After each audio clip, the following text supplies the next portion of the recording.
Hello everyone, good morning to all of you. कैसे हो आप सभी? आई होप बहुत अच्छे होंगे। तो हमने लास्ट वीडियो के अंदर क्लास 10th बायोलॉजी की रिवीजन जो है वो स्टार्ट कर दी थी लाइफ प्रोसेस चैप्टर से।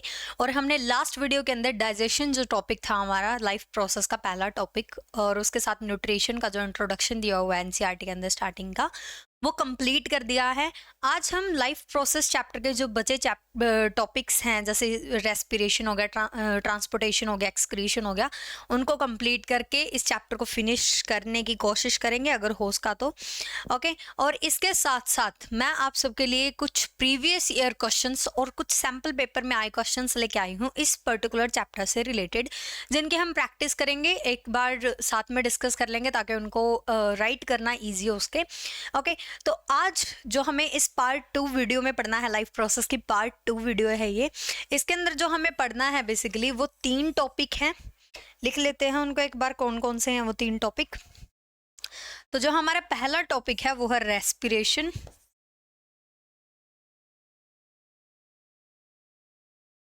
जो हमारा दूसरा टॉपिक है वो है हमारा ट्रांसपोर्टेशन।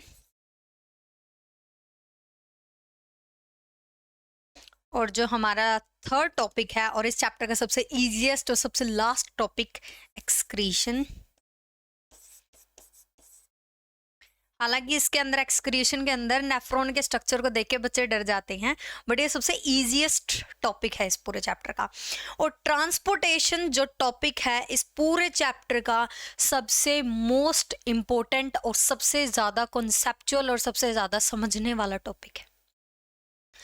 ट्रांसपोर्टेशन से 5 मार्क्स के क्वेश्चन बन सकते हैं, ट्रांसपोर्टेशन से 2 मार्क्स के क्वेश्चन बन सकते हैं, ट्रांसपोर्टेशन से 1 मार्क्स के क्वेश्चन भी बन सकते हैं। तो इस वजह से transportation one of the favourite topics में आता है, जो कि एनसीईआरटी के फेवरेट टॉपिक हैं या फिर सीबीएसई के फेवरेट टॉपिक हैं, जिनमें से सीबीएसई क्वेश्चन पूछता ही पूछता है, उनमें से एक है ये ट्रांसपोर्टेशन। तो इसको तो आप स्टार मार्क कर लें, क्योंकि ये सबसे इम्पोर्टेंट टॉपिक है अपना ट्रांसपोर्टेशन।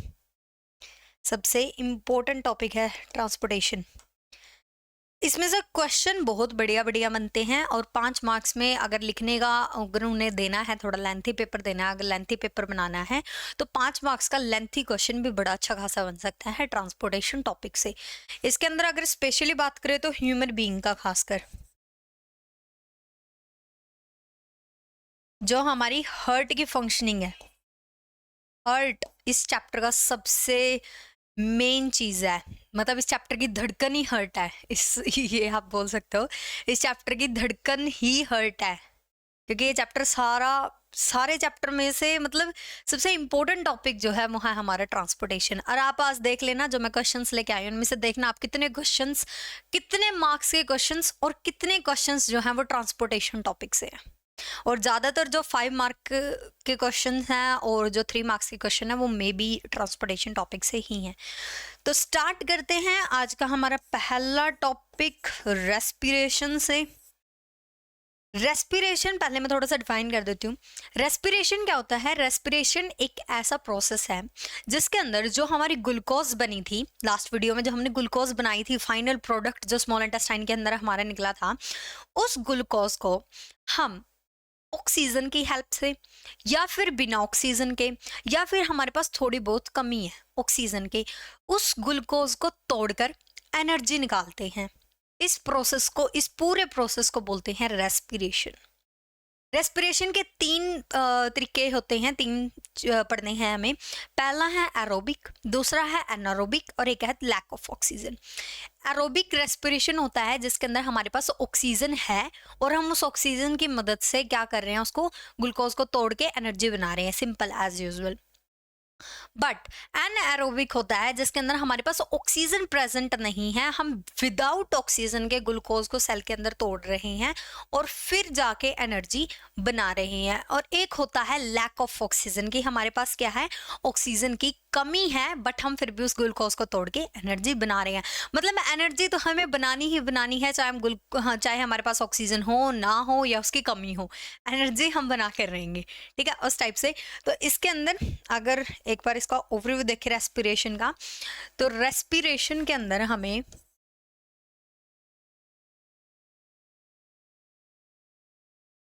तीन टाइप से पढ़ना है ग्लूकोज का ब्रेकडाउन, तीन टाइप से। पहला जो है वो है aerobic respiration, aerobic respiration.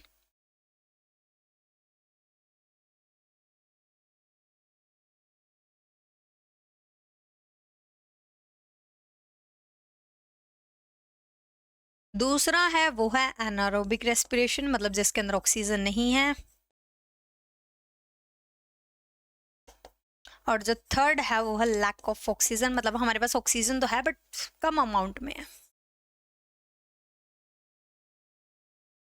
Okay, अब इसके अंदर, इन दो के अंदर मोस्ट इंपॉर्टेंट है ये, क्योंकि इन दोनों के अंदर डिफरेंशिएट का क्वेश्चन बनता है कि what is difference between aerobic and anaerobic respiration. ठीक है, तो एरोबिक जो रेस्पिरेशन होता है इसके अंदर हमारे पास ऑक्सीजन प्रेजेंट होती है। एनारोबिक रेस्पिरेशन के हमारे पास O2 नहीं होता है। ठीक है, सेकेंड डिफरेंशिएट जो है, एरोबिक रेस्पिरेशन के अंदर एनर्जी ज्यादा बनती है, एनर्जी की जो अमाउंट है वो ज्यादा रहती है। एनारोबिक रेस्पिरेशन के अंदर जो एनर्जी है वो कम बनती है as compare to the aerobic respiration. तो ये दो तीन डिफरेंशिएट हैं, ये आप लिख सकते हो, इनसे आपका 3 मार्क्स में आता है ये एरोबिक एनारोबिक डेफिनेशन, 3 पॉइंट लिख देना, इनफ है। ठीक है, ओके। उसके बाद जो हमारा लैक ऑफ ऑक्सीजन वाला है ये हमारी मसल सेल्स के अंदर होता है। ये ओवरव्यू है रेस्पिरेशन का, पढ़ेंगे अभी इसको हम इन डिटेल पढ़ेंगे। ठीक है, तो रेस्पिरेशन क्या है? रेस्पिरेशन एक ऐसा प्रोसेस है जिसके अंदर हम जो हमारा फाइनल प्रोडक्ट जो ग्लूकोज स्मॉल इंटेस्टाइन के अंदर बना था, उस ग्लूकोज को जब स्मॉल इंटेस्टाइन के अंदर जो finger like structures villi present होती हैं उनके अंदर की ब्लड वेसल्स उस ग्लूकोज को पूरी बॉडी की हर एक सेल तक उस को ट्रांसफर कर देती हैं, और फिर वो सेल के अंदर जाने के बाद अगर सेल के अंदर ऑक्सीजन है तो उसका अच्छे से ब्रेक डाउन होगा, मतलब एरोबिक रेस्पिरेशन होगा। अगर सेल के अंदर ऑक्सीजन नहीं है तो एनारोबिक रेस्पिरेशन होगा, और अगर सेल के अंदर ऑक्सीजन तो है बट कम अमाउंट में है तो हमारा लैक ऑफ ऑक्सीजन वाला रेस्पिरेशन जो पार्ट परफॉर्म करता है वो होगा। ठीक है, तो एक बार देखते हैं इसको, रेस्पिरेशन रेस्पिरेशन रेस्पिरेशन ये ओके। द प्रोसेस, पहले रेस्पिरेशन की डेफिनेशन लिखी हुई है, the process of acquiring oxygen from outside the body, outside the body oxygen acquire करना फ्रॉम आउटसाइड द बॉडी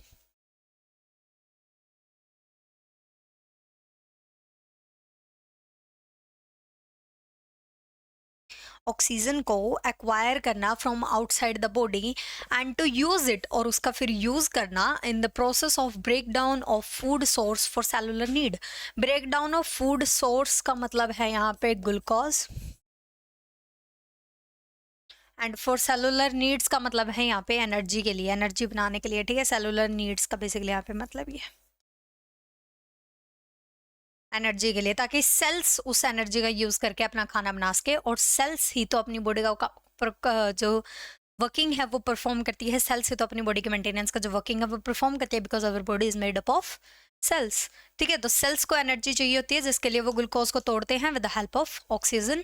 ठीक है, अब इसकी स्टार्टिंग मैंने बता दिया, जब स्मॉल इंटेस्टाइन के अंदर जो हमारा फाइनल प्रोडक्ट बना था ग्लूकोज, उसको विलाई नाम की जो finger like structures small intestine के अंदर प्रेजेंट होती हैं, कुछ ऐसी ऐसी जिनके अंदर ब्लड वेसल्स होती हैं बहुत सारी, इनके अंदर बहुत सारी बंच ऑफ ब्लड वेसल्स होता है इनके अंदर। ठीक है, अब होता क्या है बेसिकली, यहाँ पे ग्लूकोज आई, ग्लूकोज को विलाई ने ऑब्जर्व किया, ब्लड वेसल्स ने ग्लूकोज को लिया, spread with blood vessels, villi जो है वो ब्लड वेसल से भरी हुई होती हैं, और ये ब्लड क्या करेगा, carry glucose to every cell of our body, हमारी बॉडी की हर एक सेल तक इस ग्लूकोज को पहुंचा देगा जो हमारी स्मॉल इंटेस्टाइन के अंदर एज अ फाइनल प्रोडक्ट बन के तैयार हुई है। ठीक है, ओके आगे देखते हैं कि अपनी बॉडी के हर एक सेल तक पहुंच गई है ग्लूकोज, ग्लूकोज हमारी बॉडी की हर एक सेल तक पहुंच चुकी है। होता क्या है बेसिकली, ये हमारी सेल है।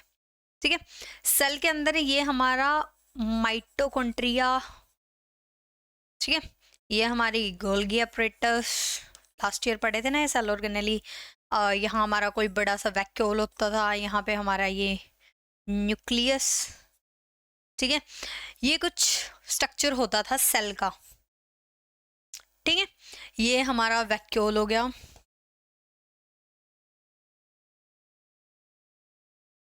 ये हमारा माइटोकॉन्ड्रिया,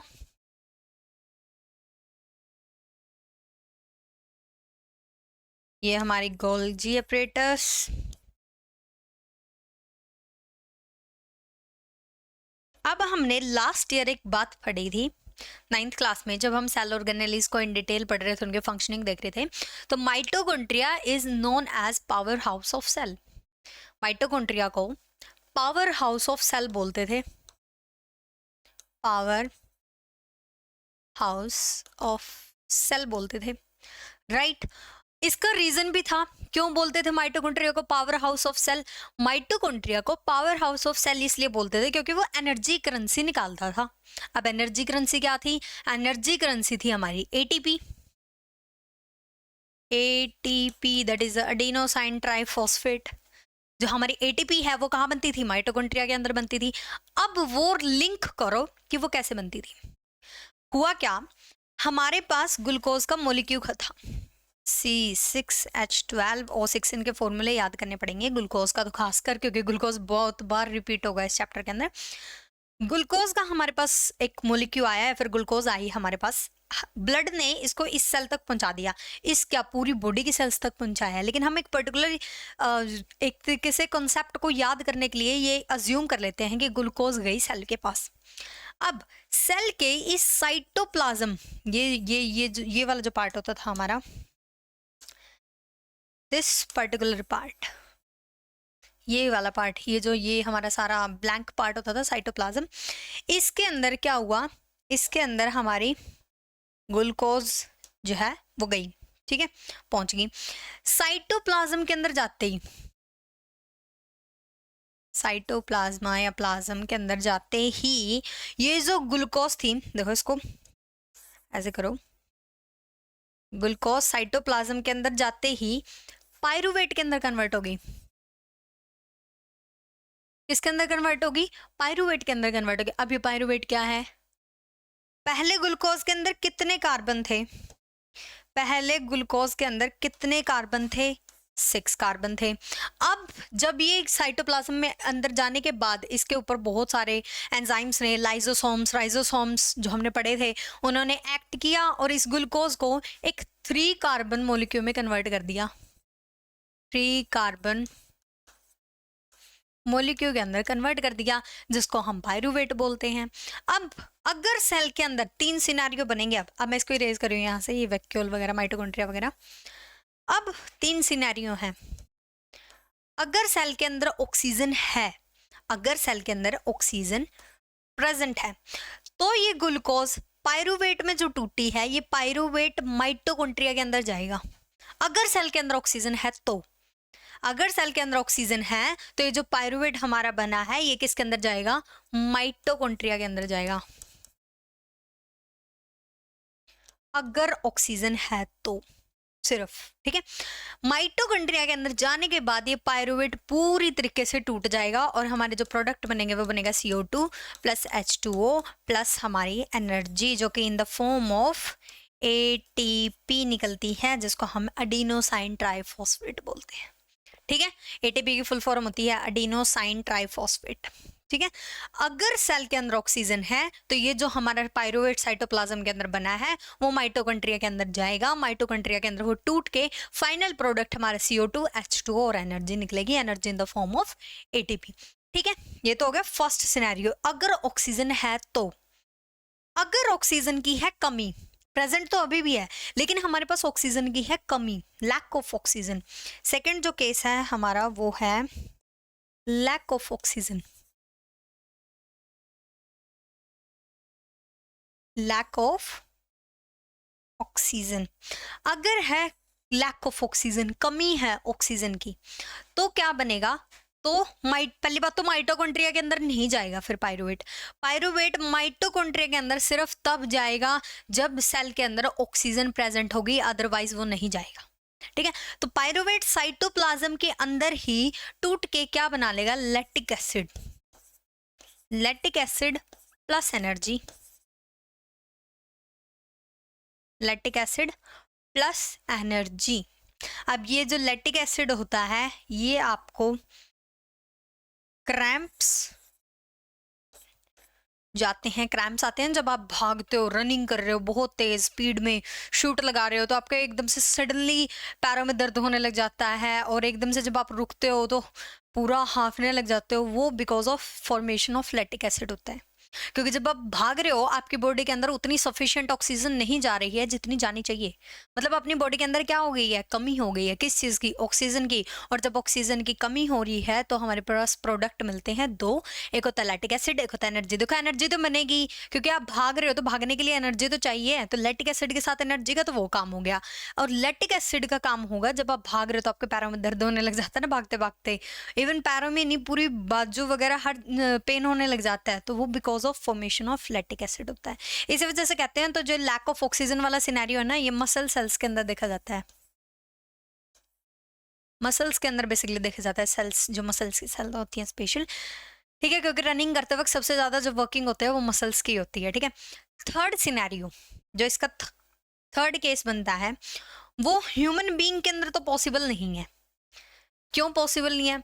ऐसा हो सकता है कि कोई ह्यूमन बीइंग ऑक्सीजन लेनी बंद कर दे, अगर बंदा डेड है तो क्या बोल सकते हैं, वो थोड़ी ब्रीदिंग करेगा।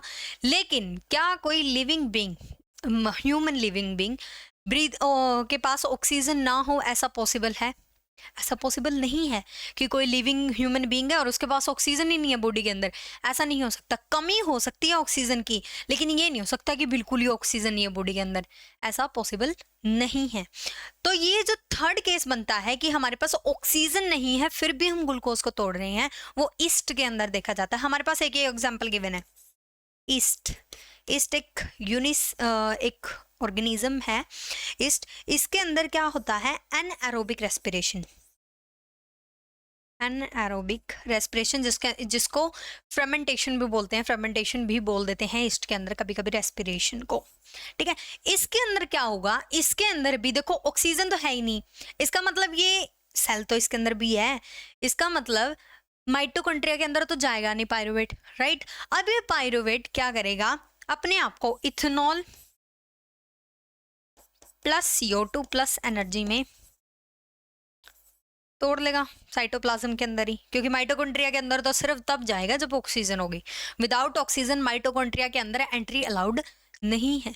इसी वजह से कहते हैं कि एरोबिक रेस्पिरेशन, मतलब जब ऑक्सीजन प्रेजेंट है तब सबसे ज्यादा एनर्जी बनती है और सबसे अच्छी खासी एनर्जी मिलती है। ठीक है, तो ईस्ट के अंदर एनारोबिक रेस्पिरेशन होता है, इथेनॉल बनता है, इथेनॉल का फॉर्मूला C2H5OH होता है, याद रखना है रख लेना, वरना अदरवाइज जरूरत नहीं है। जब हम केमिस्ट्री का चैप्टर करेंगे कार्बन कंपाउंड तब सीख लेंगे, इसका फॉर्मेशन ही सीख लेंगे, तब याद करने की जरूरत नहीं है। ठीक है, तो एनर्जी बनेगी हमारी, energy in the form of ATP।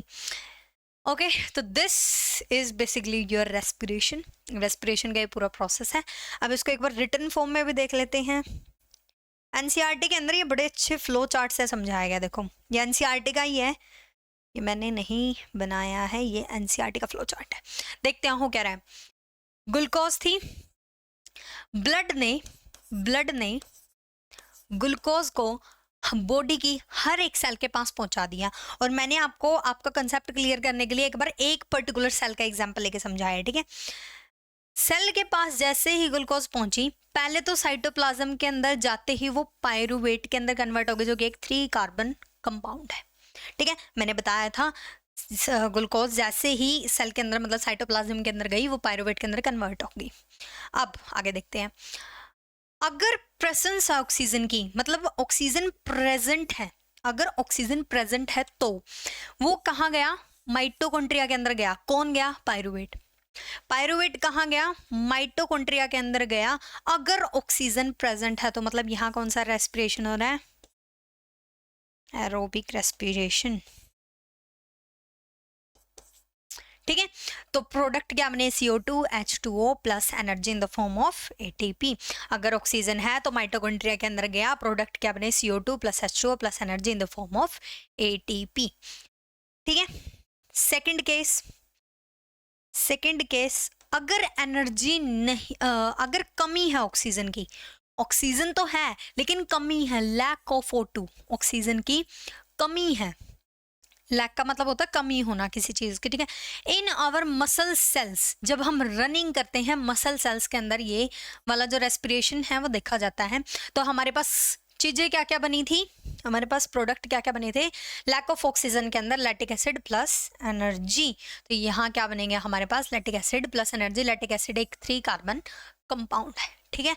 अगर लैक ऑफ ऑक्सीजन है तो देखो, अगर लैक ऑफ ऑक्सीजन है तो वो सिर्फ साइटोप्लाज्म के अंदर ही रहेगा, माइटोकॉन्ड्रिया के अंदर नहीं जाएगा, ठीक है। ओके, नेक्स्ट थर्ड सिनेरियो कि हमारे पास है ही नहीं ऑक्सीजन, ही नहीं है, एब्सेंस ऑफ ऑक्सीजन। और एब्सेंस का मतलब होता है कि ऑक्सीजन ना होना, बिल्कुल ही ना होना, ठीक है। इन ईस्ट के अंदर इसको देखा जाता है। तो हमारे पास प्रोडक्ट क्या क्या बने थे, ethanol plus CO2 plus energy. Product क्या क्या बने हैं, ethanol plus CO2 plus energy. Ethanol एक 2 कार्बन कंपाउंड है, मतलब C2H5OH, ये मैंने बता ही दिया, 2 कार्बन है, ठीक है। तो this is basically your respiration, और ये बहुत अच्छा फ्लो चार्ट है, एनसीईआरटी ने दिया है। इसको अगर आप याद कर लेते हो तो आपको कोई पूरे रेस्पिरेशन के अंदर आपको कोई प्रॉब्लम नहीं आएगी, ठीक है। ऑलमोस्ट सारा रेस्पिरेशन ये जो फ्लो चार्ट है एनसीईआरटी का ये कवर आउट कर देता है।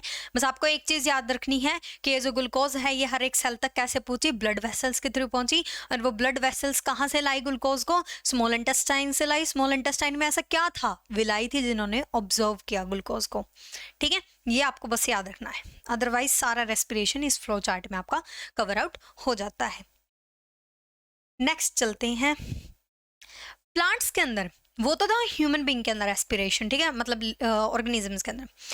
प्लांट्स के अंदर रेस्पिरेशन क्या होता है, कैसे होता है। प्लांट्स के अंदर देखो ऑक्सीजन होती है, प्लांट्स के अंदर क्या ऑक्सीजन होती है। पहले तो यही सोचो कि प्लांट्स के अंदर, पहले तो आप ये सोचिए कि प्लांट्स के अंदर इन तीनों में से कौन सा सिनेरियो होगा। लैक ऑफ ऑक्सीजन तो देखो ह्यूमन बीइंग का दे ही रखा है, मतलब कॉमन सेंस की बात है, तो दे रखा है, ये तो मसल सेल्स में दे रखा है, तो होगा नहीं प्लांट के अंदर। एब्सेंस ऑफ ऑक्सीजन ईस्ट में दे रखा है, मतलब ये भी नहीं होएगा। बच गया कौन सा, एरोबिक रेस्पिरेशन। अगर हम कॉमन सेंस यूज करें तो बंदा वैसे बता दे कि एरोबिक रेस्पिरेशन प्लांट के अंदर कैरी आउट होएगा, बट ये कॉमन सेंस से ज़्यादा या कंसेप्ट यूज कीजिए। कंसेप्ट ये बोलता है कि प्लांट्स के पास ऑक्सीजन होती है, प्लांट्स हमें ऑक्सीजन देते हैं, तो प्लांट्स के पास ऑक्सीजन नहीं होगी। और अगर प्लांट्स के पास ऑक्सीजन है, इट मीन्स वहां पे एरोबिक रेस्पिरेशन ही होगा, ठीक है। तो देखते हैं प्लांट्स के अंदर कैसे रेस्पिरेशन परफॉर्म होता है। अच्छा, इसका एक फ्लो चार्ट, इसको भी पहले समझते हैं। देखो यहाँ लिखने ड्यूरिंग डे टाइम, और यहां लिख लो ड्यूरिंग नाइट टाइम।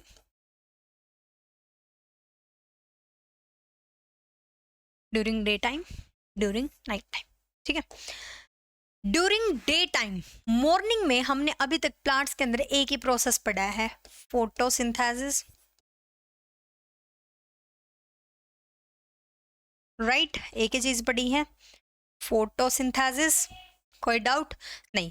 फोटोसिंथेसिस क्या था, प्लांट CO2 ले रहा है, H2O ले रहे हैं, और उसको क्लोरोफिल सनलाइट को कैप्चर करके, और वो अपने 3 स्टेप परफॉर्म करके, वो जो 3 स्टेप एनसीईआरटी ने दिए थे, वो 3 स्टेप्स परफॉर्म करने के बाद क्लोरोफिल सनलाइट की प्रेजेंस में H2O वाटर कार्बन डाइऑक्साइड के साथ प्रोडक्ट हमारे पास बन रहे थे, C6H12O6। फॉर्मूला याद करो ये किसका था, प्लस O2 प्लस H2O, ये था ग्लूकोज का फॉर्मूला। ये हमारे पास मॉर्निंग के टाइम प्रोडक्ट बन रहे थे। मैंने जब फोटोसिंथेसिस पढ़ाया था तब मैंने एक बात बोली थी कि ये जो O2 निकली है, ये जो O2 निकली है, ये एज अ वेस्ट प्रोडक्ट निकली है, एज अ वेस्ट प्रोडक्ट। ये अब काम आएंगे रेस्पिरेशन में सारा, इसी वजह से पूरा चैप्टर इंटरलिंक्ड है। वेस्ट प्रोडक्ट, ठीक है, एज अ वेस्ट प्रोडक्ट निकली है, राइट। ओके, अब ये जो वेस्ट प्रोडक्ट निकला है, प्लांट क्या करता है, अब देखो ग्लूकोज तो बनी हुई है, ग्लूकोज प्लांट की भी हर एक सेल तक जाएगी, राइट, ठीक है, हर एक सेल तक गई, सेल तक गई। अब ये जो oxygen as a waste product plant के पास प्रेजेंट है, प्लांट क्या करेगा ड्यूरिंग द नाइट टाइम, रात के टाइम प्लांट क्या करेगा, इसी ऑक्सीजन को ले लेगा, या फिर इसने जो एनवायरनमेंट में छोड़ दिया है, एनवायरनमेंट से प्लांट रात को क्या करेगा, ऑक्सीजन लेगा, ऑक्सीजन ले ली। अब ये जो ग्लूकोज है हर एक सेल तक जाके साइटोप्लाज्म के अंदर तो ये टूट के क्या बन चुकी है, पायरूवेट बन चुकी है। ये तो मैंने पहले ही बता दिया, इतना सिनेरियो तो सब में हो रहा है, ये वाला पायरूवेट तक का सिनेरियो तो तीनों में है, पायरूवेट तो सब में बन रहा है, ठीक है, पायरूवेट बन चुका है। अब प्लांट के पास क्या है, ऑक्सीजन है, प्लांट के पास क्या है, ऑक्सीजन है, तो पायरूवेट ऑक्सीजन के साथ कंबाइन होके अपने एज अ प्रोडक्ट क्या बनाएगा, CO2 plus H2O plus energy. अब इस time during the day time ये जो CO2 है ये एज अ वेस्ट प्रोडक्ट है, एज अ क्या है, वेस्ट प्रोडक्ट है, राइट। ओके, अब देखो हुआ क्या, बेसिकली डे टाइम में जो ऑक्सीजन प्लांट एनवायरनमेंट को दे रहा था, ये तो हमें पता ही है प्लांट्स हमें ऑक्सीजन देते हैं, इसने ये waste product as a environment में दे दी,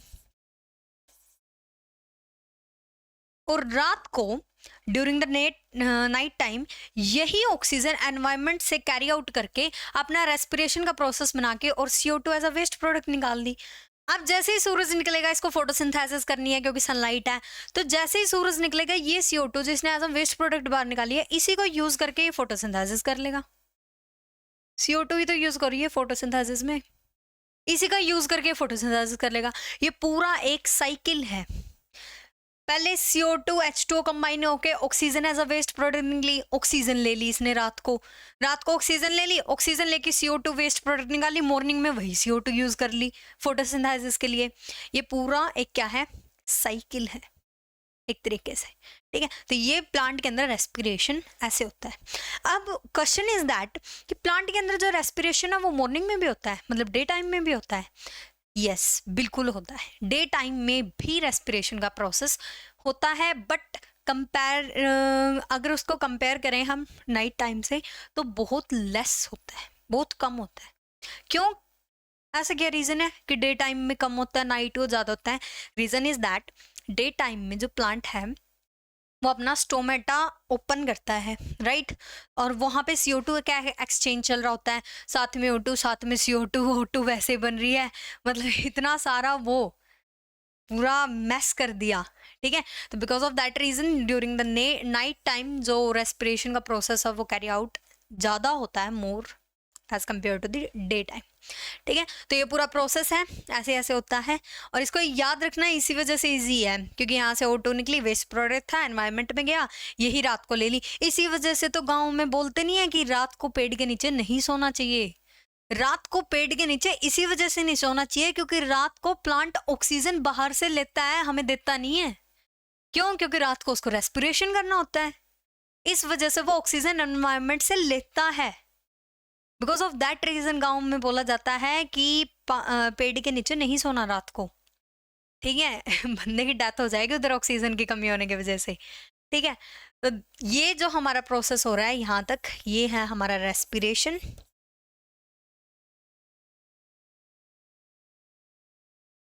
और ये जो था ये तो आपको पता ही होगा, याद हो गया होगा अभी तक, तो ये जो है हमारा फोटोसिंथेसिस, ठीक है। तो ये है प्लांट के अंदर रेस्पिरेशन, और ये था ह्यूमन बीइंग के अंदर respiration, human being plus east के अंदर जो हमारा ईस्ट वाला सिनेरियो है ये, ठीक है। ओके, तो अब यहाँ जो चीज़ लिखी हुई है वो यहाँ जस्ट एक PPT की फॉर्म में है, एक टाइपिंग टेक्स्ट की फॉर्म में है। Plant perform respiration during respiration process during night, yes वो मैंने बता दिया, रेस्पिरेशन कब हो रहा है, during the night time. CO2 plus H2O in the presence of sunlight, chlorophyll वो लिख लेना है यहाँ पे, C6H12O6 ऐसे नहीं लिखना, अगेन ये ऐसे लिखने हैं फॉर्मूले, कहीं CO2 O2 ऐसे लिख दें, नहीं ऐसे नहीं लिखना ये, ठीक है। एज अ O2, देखो मैंने लिखा भी हो O2 as a waste product. O2 क्या है हमारा, अभी वेस्ट प्रोडक्ट निकली है, ठीक है। फिर O2 जो वेस्ट प्रोडक्ट था हमारा ड्यूरिंग द डे टाइम, वही रात को पायरुवेट के साथ कन्वर्ट होके CO2 plus H2O plus ATP बना लेते हैं, और रात को ये CO2 क्या होता है, वेस्ट प्रोडक्ट होता है। ये जस्ट PPT में इस वजह से है ताकि आपको इसको समझने में आसानी हो सके, आप इसको लिख सको एक वे में, अदरवाइज समझने के लिए ये बेस्ट है। आगे चलते हैं, aquatic organism live in water. Aquatic organism होते हैं जो पानी के अंदर सरवाइव करते हैं। They take oxygen dissolve in water, respiration तो वो भी परफॉर्म करते हैं। तो वो ऑक्सीजन कहाँ से लेते हैं, वो ऑक्सीजन लेते हैं जो पानी के अंदर डिजोल्व होती है, ठीक है। Their breathing rate is high, क्योंकि ऑक्सीजन की कमी है ना पानी के अंदर। आप ये सोचो ना, एक होता है O2, एक होता है H2O। O2 एटमॉस्फेयर में प्रेजेंट है डायटोमिक फॉर्म में, और वाटर के अंदर प्रेजेंट है एक सिंगल मॉलिक्यूल। तो ऑक्सीजन एटमॉस्फेयर में ज़्यादा है या वाटर के अंदर ज़्यादा है, एटमॉस्फेयर के अंदर ज़्यादा है। लेकिन एक्वेटिक एनिमल्स ऑक्सीजन कहाँ से लेते हैं, जो पानी के अंदर डिजोल्व होती है। तो पानी के अंदर डिजोल्व हुई ऑक्सीजन ले रहे हैं तो उन्हें ज़्यादा ऑक्सीजन लेनी पड़ेगी, इस वजह से उनका ब्रीदिंग रेट ज़्यादा होता है, क्योंकि ब्रीदिंग के प्रोसेस से ही तो हम ऑक्सीजन कैरी आउट करते हैं, कैरी करते हैं। Amount of oxygen in water is low as compare to oxygen in atmosphere, ये मैंने बता दिया। O2 H2O। फिश जो है अपने गिल्स के थ्रू अपना ब्रीदिंग का जो प्रोसेस है वो कैरी आउट करती है। ओके, आगे चलते हैं। ब्रीदिंग, ब्रीदिंग क्या होता है, breathing, what is breathing, what do you mean by breathing. A process, एक प्रोसेस है फॉर मूविंग, मूव कराने के लिए, किसको, for moving the air in and out of this area where the oxygen is absorbed. Indirectly इसका मतलब है कि ऑक्सीजन को उस जगह तक पहुंचाने का, उस एरिया तक पहुंचाने का जहां पे ये रेस्पिरेशन का प्रोसेस हो रहा है, कैरी आउट हो रहा है, वहां तक पहुंचाने के प्रोसेस को हम क्या बोलते हैं, ब्रीदिंग बोलते हैं। क्या बोलते हैं, ब्रीदिंग बोलते हैं। ब्रीदिंग के अंदर इनहलेशन और एक्सहेलेशन होता है, एक फिजिकल प्रोसेस है ब्रीदिंग। मैंने इस जो प्रीवियस वीडियो थी, लास्ट वीडियो थी, उसके अंदर भी बोला था कि ब्रीदिंग और रेस्पिरेशन के अंदर डिफ्रेंशिएट करना आता है, और मैंने तब भी बोला था कि ब्रीदिंग एक फिजिकल प्रोसेस है और रेस्पिरेशन एक केमिकल प्रोसेस है, ठीक है। ब्रीदिंग के लिए हमारे पास अपना प्रॉपर रेस्पिरेटरी सिस्टम होता है, ठीक है। देखते हैं रेस्पिरेटरी सिस्टम। इस डायग्राम को समझना बहुत इंपॉर्टेंट है, ये आपको ड्रॉ करना आना चाहिए। ड्रॉ करना आएगा तभी आप इसके अंदर चीजें लेबल कर पाओगे। और मैंने जैसे लास्ट वीडियो में बताया था कि अब डायग्राम ड्रॉ करना बहुत कम आता है, बट डायग्राम में X A B C D variables देख के आप उनकी फंक्शनिंग पूछ सकते हैं। तो आपको ड्रॉ करना आता होगा, उसके लेबल्स पार्ट को पता होगा, तब जाके ही तो आप उनको लेबल कर पाओगे कि इसकी फंक्शनिंग ये है, इसकी फंक्शनिंग ये। अच्छा देखो, इससे ही समझ लेते हैं सारा अपना जो भी ब्रीदिंग का प्रोसेस है। सबसे पहले होता है नेसल पैसेज, नोज, जिससे हम एयर को अपनी बॉडी के अंदर लेके जाते हैं। नोज पहला फर्स्ट स्टेप है नेसल पैसेज, जिसके थ्रू एयर अपनी बॉडी के अंदर ट्रेवल होती है। ये माउथ कैविटी बेफालतू में दे रखा है, इसका रेस्पिरेटरी में कोई काम नहीं है, बेफालतू तो क्या है। उसके बाद होता है हमारा फार्नेक्स और लाइनेक्स। ये क्या है हमारे, इसको वॉइस बॉक्स भी बोलते थे। 8th क्लास में साउंड का चैप्टर था हमारे पास 8th क्लास में, अगर याद हो तो वहाँ पे वॉइस बॉक्स बोलते थे इनको। क्यों बोलते थे, जैसे ही एयर यहाँ जाती है, एयर यहाँ से ट्रैवल करती है और यहाँ लाइनेक्स फाइनेक्स पे पहुँचती है, तो यहाँ पे कुछ ऐसे स्ट्रिंग टाइप स्ट्रक्चर से होते हैं जो कि क्या करते हैं, एयर की वजह से वाइब्रेट करते हैं, एयर की वजह से वाइब्रेट करते हैं। और ये 9th क्लास में भी पढ़ा, 8th क्लास में भी पढ़ा कि वाइब्रेशन की वजह से साउंड प्रोड्यूस होती है। तो वॉइस बॉक्स इस वजह से बोलते थे क्योंकि यहाँ से साउंड प्रोड्यूस होती है। और कैसे होती है, जो एयर आ रही है वो इनको वाइब्रेट करती है, ठीक है। उसके बाद है ट्रैकिया, नंबरिंग लिख लो यहाँ पे। और उसके बाद फंक्शनिंग आएगी ट्रैकिया की। ट्रैकिया क्या करता है, बेसिकली ट्रैकिया एक विंड पाइप है। ट्रैकिया को विंड पाइप भी बोलते हैं, जैसे इसोफेगस को फूड पाइप बोलते थे, वैसे ट्रैकिया को विंड पाइप बोलते हैं। ट्रैकिया एक रिंग्स ऑफ कार्टिलेज से बना होता है। छल्ले, अपने यहाँ आप नेक पे हाथ लगा के देखोगे ना, आपको छल्ले छल्ले से दिखाई देंगे, ऐसा मतलब रिंग टाइप कुछ दिखाई देगा। और वो जो रिंग्स हैं वो कार्टिलेज की बनी हुई हैं। और कार्टिलेज क्या है, कार्टिलेज अगर आपको याद हो 9th क्लास में पढ़ा था, कार्टिलेज एक हार्ड टिश्यू है। क्या है, हार्ड टिश्यू। और ये इस वजह से बना होता है, ट्रैकिया हार्ड होता है, ये अपनी जो विंड पाइप होती है हार्ड होती है, क्योंकि इसके अंदर एयर है जो कोलैप्स ना कर जाए बिकॉज ऑफ दैट रीजन। ये क्वेश्चन भी आता है ट्रैकिया के ऊपर, ठीक है। उसके बाद जो हमारे यहाँ से देखो सीरीज वाइज जो हम ट्रैवल कर रहे हैं वो यहाँ ट्रैकिया से गए। ट्रैकिया के बाद ये 2 डिवीजन है, इन 2 डिवीजन्स को बोलते हैं ब्रोंकाइज। क्या बोलते हैं? ब्रोंचाइज या ब्रोंकाइज, जो भी आप इसके प्रोनाउंसिएशन करना चाहते हैं कर सकते हैं। ये स्मॉल डिवीजन्स हैं। इसके डेफिनेशन क्या लिखे है कि small divisions of trachea that is connected with our lungs. ये लंग्स ही तो है, ठीक है, ओके। फिर इन ब्रोंकाई का भी स्मॉल डिवीजन ब्रोंकाइलोस, जैसे अवोली का वोइलस, ऐसे ही सिंगुलर प्लूरल मैटर है तो, ठीक है। 4th then 5th। उसके बाद हमारे पास गुच्छा आता है एक पूरा, ये जो दिखाया हुआ है यहाँ स्पेशली, ये पूरा है एवोलियर सैक जिसको बोलते हैं।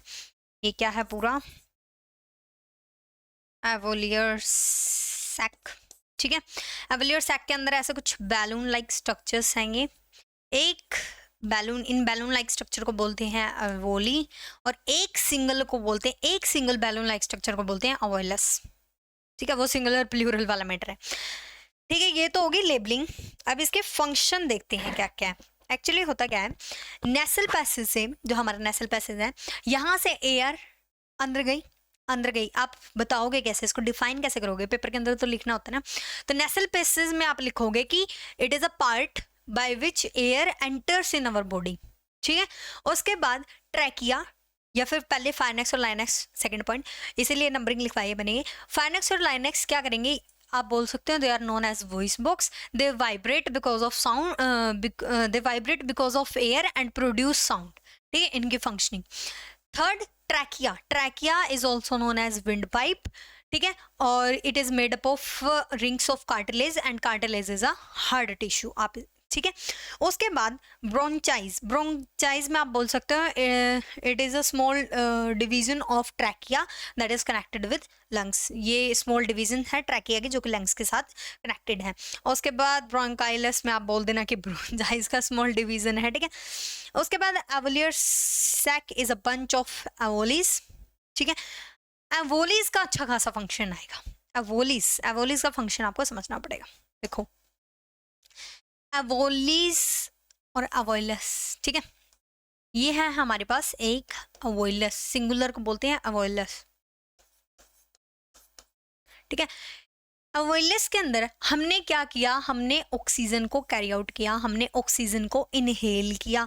ऑक्सीजन यहाँ ये पूरा पैसेज ट्रैवल करते ये पूरा पैसेज ट्रैवल करते ऑक्सीजन पहुंच गई हर एक एवोली के अंदर। यहाँ क्या है? ऑक्सीजन है। यहाँ से ब्लड क्या ला रहा है? यहाँ से ब्लड ला रहा है CO2। यहाँ से ब्लड क्या ला रहा है? CO2।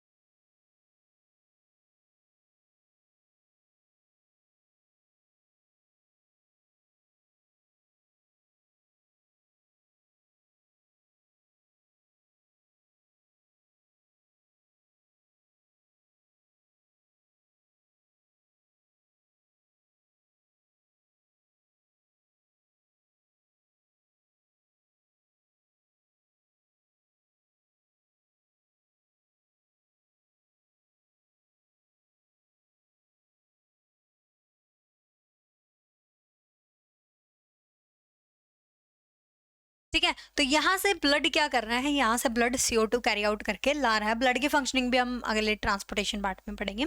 यहाँ से ब्लड क्या कर रहा है? यहाँ से ब्लड CO2 कैरी आउट करके ला रहा है, और ऑक्सीजन यहाँ से ब्लड के साथ जा रही है। RBC ऑक्सीजन को ले लेगी, हीमोग्लोबिन, वो सब हम आगे ट्रांसपोर्टेशन पार्ट के अंदर पढ़ेंगे, ठीक है। RBC सेल होती है, रेड ब्लड सेल्स, जिनके अंदर हीमोग्लोबिन प्रेजेंट होता है। हीमोग्लोबिन ऑक्सीजन को, आयरन कंटेनिंग मॉलिक्यूल होता है हीमोग्लोबिन, ऑक्सीजन को कैरी आउट करके ऑक्सीजन को ले जाएगा, और ये CO2 यहाँ एवोली के अंदर चली जाएगी, और फिर वही यहाँ CO2 आ गई, CO2 अगेन यही सेम पार्ट ट्रैवल करते करते बाहर चली जाएगी। ये पूरा प्रोसेस होता है ब्रीदिंग का, पूरा प्रोसेस होता है ब्रीदिंग का। और ये इस वजह से ये अवोली जो है इतना इंपॉर्टेंट है क्योंकि यहाँ पे एक्सचेंज ऑफ गैसेस होता है, एक्सचेंज ऑफ गैसेस। अब जो बोर्ड क्वेश्चन पूछता है वो ये नहीं पूछेगा बोर्ड ये नहीं पूछेगा, बोर्ड पूछेगा कि जो एवोलीज होती हैं ये बैलून लाइक स्ट्रक्चर क्यों होता है इनका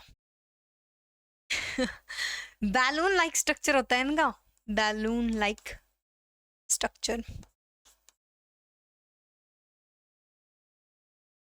ऐसा क्यों? ऐसा इस वजह से ताकि एक्सचेंज ऑफ गैसेस के लिए ये सरफेस एरिया बढ़ा सके। जितना ज़्यादा सरफेस एरिया होगा उतना ज़्यादा एक्सचेंज ऑफ गैसेस अच्छे से हो पाएगा। तो बिकॉज ऑफ दैट रीज़न इनका जो एरिया होता एरिया इंक्रीज करने के लिए, बिकॉज ऑफ दैट रीज़न इनका जो स्ट्रक्चर है वो बैलून लाइक होता है। तो ये आपका पूरा रेस्पिरेशन है, मैंने एक ही स्लाइड पे समझा दिया। अब इसका एक बार पीपीटी में टेक्स्ट रिटर्न फॉर्म पूरा फ्लो चार्ट है ये, आप देख लेते हैं इसको भी एक बार। पहले है air passing through nostrils, nostrils से गई और नोस्ट्रल्स मैं आपको बता दूं नोस्ट्रल्स और ये जो पूरा होता है ये होता है हमारा नेसल पैसेज और आगे जो ये हमारे 2 होल्स होते हैं इनको बोलते हैं नोस्ट्रल्स, ठीक है। Okay, filter by fine hairs, हमारी नोज के अंदर कुछ फाइन हेयर्स होते हैं जिनके थ्रू हमारा जो भी बैक्टीरिया या फिर जो भी डस्ट पार्टिकल होता है वो फिल्टर आउट हो जाता है। Mucus protect nose from hot air, हाँ हमारी नोज के अंदर जैसे स्टमक के अंदर HCl से प्रोटेक्ट करने के लिए म्यूकस था, वैसे ही नोज को हॉट एयर से या फिर ज़्यादा कोल्ड एयर से प्रोटेक्ट करने के लिए हमारे पास म्यूकस प्रेजेंट होता है। कहते हैं ना कि गर्मियों में बोलते हैं ना किसी की नक्शीरी छूट गई, नाक से खून आ रहा है, वो बिकॉज ऑफ दैट रीजन होता है क्योंकि वो म्यूकस ज़्यादा हॉट एयर होने की वजह से उसकी जो लेयर है वो डिस्ट्रॉय हो जाती है, डेड हो जाती है, ठीक है। उसके बाद फाइनेक्स और Linux vibrate because of air and produce sound, ये मैंने बता दिया, वाइब्रेट करेंगे और साउंड को प्रोड्यूस करेंगे। उसके बाद ब्रोंकाइलस स्मॉल डिवीजन ऑफ ब्रोंकाई मैंने बता दिया इससे पहले, अच्छा सॉरी एरो ऐसे है, ठीक है। ट्रैकिया, उसके बाद wind pipe made up of cartilage of rings, cartilage of rings मैंने बता दिया, कार्टिलेज क्या है, एक हार्ड टिश्यू है। उसके बाद bronchi division of trachea connected with lungs. उसके बाद ब्रोंकाइलस स्मॉल डिवीजन ऑफ ब्रोंकाई, ये मैंने बता दिया। उसके बाद एवोलियर सैक बंच ऑफ एवोलीज, ये भी मैंने बता दिया। एवोलीज के अंदर क्या होता है, exchange of gases take place करता है, बैलून लाइक इनका स्ट्रक्चर होता है जो कि हम पीछे डायग्राम के अंदर भी देख चुके हैं। अब एवोलिस के अंदर जब हमने एक्सचेंज ऑफ गैसेस किया था तब मैंने बोला था यहाँ से आरबीसी क्या करेगी, ऑक्सीजन को कैरी करेगी। आरबीसी के अंदर हीमोग्लोबिन होता है, हीमोग्लोबिन को रेस्पिरेटरी पिगमेंट बोलते हैं। 1 मार्क्स का क्वेश्चन बनता है व्हाट इज रेस्पिरेटरी पिगमेंट, जिसको हम हीमोग्लोबिन बोलते हैं। हीमोग्लोबिन क्या होता है, आयरन कंटेनिंग मॉलिक्यूल, बोल लो आयरन कंटेनिंग, इसके अंदर आयरन होता है। हमारी जो ब्लड है उसका रेड कलर भी बिकॉज ऑफ दिस हीमोग्लोबिन होता है। आपको पता नहीं है आयरन है ना, आयरन को जब हम गर्म करते हैं लोहे को तो लाल लाल रेडिश कलर का नहीं हो जाता है, तो वो because of that red colour याद करने का तरीका है ये जस्ट। तो haemoglobin because of that reason, haemoglobin की वजह से ही हमारे ब्लड का कलर रेड होता है। इसको आप अच्छे से याद कर लेना, इनकी फंक्शनिंग एक एक की लिख के देखना जैसे मैंने इस फ्लो चार्ट में बनाई है ऐसे, ठीक है। आगे चलते हैं। ओके, इस पूरे चैप्टर का सबसे मोस्ट इम्पोर्टेंट टॉपिक मार्क कर लो या कर रखा है तो अच्छी बात है, वो है transportation. Transportation one of the most favourite topics जो एनसीईआरटी के हैं, जो सीबीएसई के हैं, या जो पेपर बनाता है साइंस का उसका है, उसका फेवरेट टॉपिक है, पता नहीं क्यों। इससे क्वेश्चन अच्छे खासे बनते हैं, बहुत अच्छे खासे, जैसे कि मैंने वीडियो के स्टार्टिंग में बता दिया था।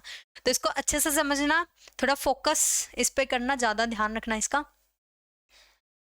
Transportation in human beings, transportation in human beings, पहले ह्यूमन बींग्स का पढ़ेंगे देन प्लांट्स का पढ़ेंगे। ह्यूमन बींग्स के अंदर जब हम ट्रांसपोर्टेशन की बात करते हैं तो उसको ट्रांसपोर्टेशन ना करके हम सर्कुलेशन बोल देते हैं, ठीक है।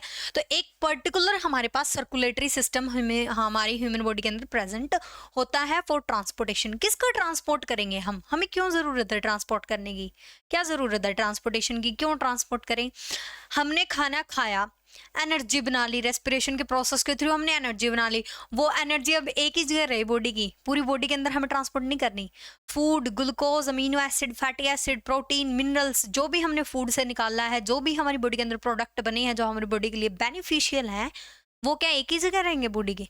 नहीं, वो बॉडी के अलग अलग पार्ट्स के अंदर हमें डिस्ट्रीब्यूट करने पड़ेंगे। अलग अलग बॉडी के पार्ट्स तक हमें उसको ट्रांसपोर्ट करना पड़ेगा, और उस ट्रांसपोर्टेशन के लिए हमारे पास हमारी बॉडी के अंदर हार्ट और ब्लड प्रेजेंट है हार्ट और ब्लड प्रेजेंट है, जिनकी मदद से हम ट्रांसपोर्टेशन ईजिली कर पाते हैं। तो हमारे पास एक पर्टिकुलर सिस्टम होता है जिसको बोलते हैं सर्कुलेटरी सिस्टम। सर्कुलेटरी सिस्टम के अंदर 3 चीज़ें होती हैं। पहला तो ब्लड, देखो ब्लड तो है ही जरूरी, क्योंकि ब्लड के थ्रू ट्रांसपोर्ट करेंगे चीजों का। दूसरा होता है ब्लड वेसल्स, वो पाइप्स जिनके थ्रू ब्लड ट्रैवल करता है, ठीक है। And the third one is heart. Heart pumping organ. Heart को क्या बोलते हैं? पंपिंग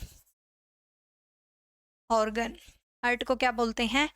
पंपिंग ऑर्गन, जो ब्लड को पंप करेगा पूरी बॉडी के अंदर, ठीक है, जो ब्लड को पहुंचाएगा पूरी बॉडी तक, पहुंचाएगा पूरी बॉडी तक। तो ये 3 चीजें हैं, एक एक करके पढ़ते हैं। तो इनको पहले ब्लड,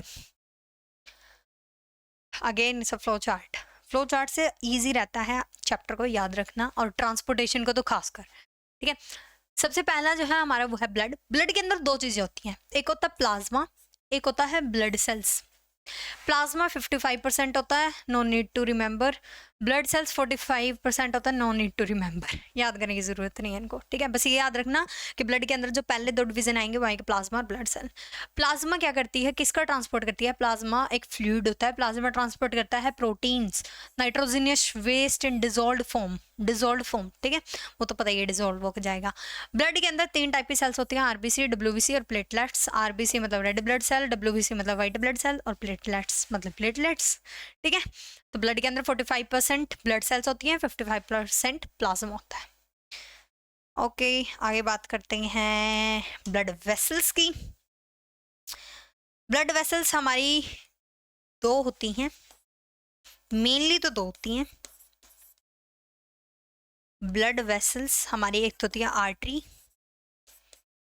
एक होती है वेन्स, और एक होती है हमारी कैपिलरीज, जो कि इन दोनों का मिक्सचर होती है, कॉम्बिनेशन होती है, कैपिलरीज, ठीक है। आर्टरी, वेन्स एंड एक होती है कैपिलरीज। आर्टरीज की जो वॉल हैं वो थिक और इलास्टिक होती हैं, क्योंकि इसके अंदर ब्लड का प्रेशर जो है वो हाई होता है, ठीक है, याद रखना। आर्टरी के अंदर ब्लड का जो प्रेशर है हाई होता है। Because of that reason, because of this particular reason, जो आर्टरी की जो वॉल होती हैं वो थिक प्लस इलास्टिक होती हैं। और दूसरी तरफ अगर देखें हम, वेन्स के अंदर वेल्व्स प्रेजेंट होती हैं। वेल्व्स क्या होती हैं? जैसे हमारी पाइप है, ब्लड वेसल है वेन, इसके अंदर कुछ इस टाइप से, इस टाइप से, ठीक है, और ब्लड ट्रैवल इसके अंदर फ्लो करता रहता है। ये क्यों प्रेजेंट होती हैं? Back flow of water, back flow of blood को प्रिवेंट करने से वेल्व्स प्रेजेंट होती हैं, to prevent back flow of blood. क्यों बैक फ्लो क्यों हो जाएगा? क्योंकि वेन्स के अंदर जो ब्लड रहता है वो लो प्रेशर पे रहता है।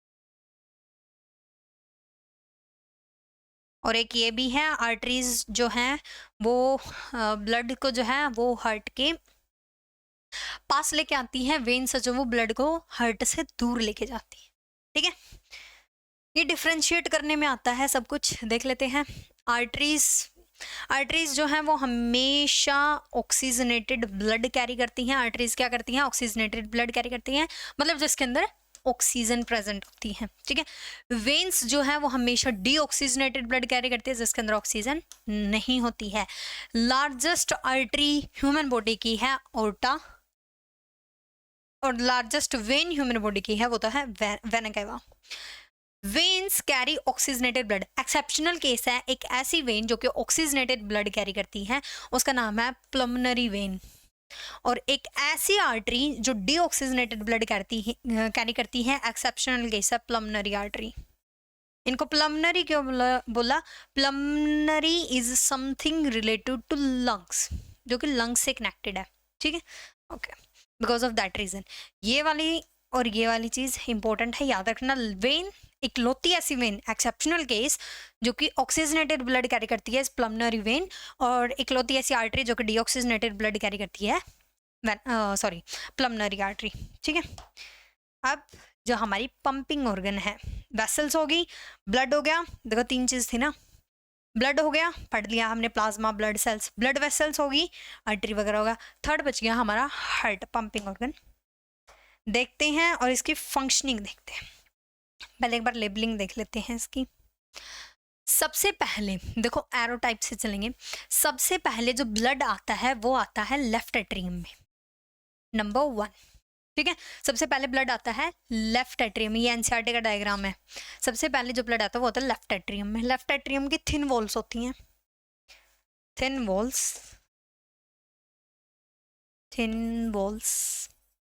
ठीक है। सबसे पहले जो ब्लड आया वो आया लेफ्ट एट्रियम में, ठीक है। कैसा ब्लड कौन ला रही है? प्लमनरी वेन ला रही है। तो प्लमनरी वेन इकलौती ऐसी वेन है जो ऑक्सीजनेटेड ब्लड कैरी करती है। तो कैसा ब्लड आएगा पहले हार्ट में? पहले ब्लड में आएगा ऑक्सीजनेटेड ब्लड, ठीक है। और ये प्लमनरी वेन ऑक्सीजनेटेड ब्लड ला कहाँ से रही है? अब देखो, याद करना, ये जो ऑक्सीजन यहाँ से ली थी ना, ये जो ऑक्सीजन ली थी और जो ब्लड के अंदर डिसॉल्व होकर चली गई थी, आरबीसी वगैरह कैरी आउट करती थी, यहाँ से प्लमनरी वेन तो लेके गई ऑक्सीजनेटेड ब्लड हार्ट के पास, ठीक है। और फिर हार्ट के पास सारा फंक्शनिंग होके प्लमनरी आर्टरी लेके आएगी डीऑक्सीजनेटेड ब्लड यहाँ पे। तो यहाँ प्लमनरी वेन, यहाँ प्लमनरी आर्टरी, ये कैपिलरी है जहाँ पे कनेक्टेड होती हैं दोनों, ठीक है, ओके। तो हार्ट कहाँ गया? हार्ट, ये रहा, ठीक है।